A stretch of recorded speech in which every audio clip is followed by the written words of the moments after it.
America's National Security Council issued a report that was intended to define the United States government's official policy on controlling world population.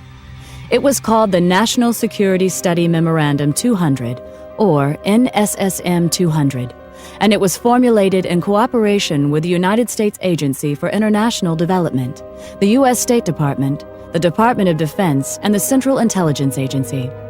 One of its goals was to establish a strategy for reducing the populations of third world countries so that the United States could have increased access to their natural resources, particularly minerals and metals.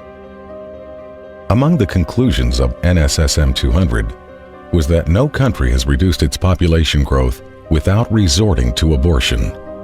The authors of the report then identified 3 non-governmental agencies that would be funded to carry out the government's population control agenda in the targeted countries. One of those agencies was Planned Parenthood.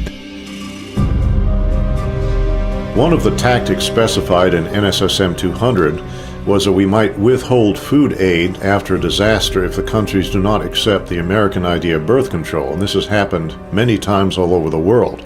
One example is the Southern American country of Guyana, which was hit by a hurricane back in 1997.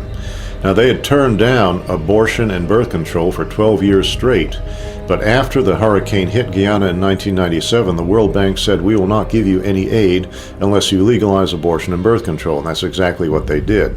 I've seen this several times in Africa, where droughts have hit, and the United Nations and USAID will not assist unless they accept birth control. I've been all through Africa myself, and I've seen medical clinics that are full of birth control devices but no safe motherhood delivery kits. There's no anesthesia, there's not even any bandages there. There's crates and crates of birth control pills and condoms. Now, while our commitment to birth control is going up every year, our commitment to authentic economic development is dropping. So we see less clean drinking water funding, less school funding, see less medical clinic funding. Another example is Haiti. Haiti has been hit by hurricanes several times, and the United States and other countries are saturated with birth control. In Haiti now, any woman, 90% of women at least, can now get access to any kind of birth control they want to, government funded, but less than 20% of the Haitians have access to clean drinking water. Now try to imagine there being a natural catastrophe in a country like Canada or Australia or France or England.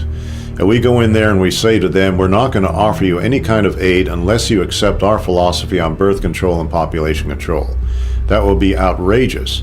But that's our standard operating procedure when we go to a black country after a catastrophe of some kind. You cannot believe that we are going to treat people in a foreign country like this and not treat our own population of African Americans the same way. Consider what happened after Hurricane Katrina. One of the first things we did was bring in birth control and contraception. And as we all know, the hurricane disproportionately affected black families in that area. And I seriously doubt if the same kind of disaster hit a middle-class white area, the first response would be condoms and birth control.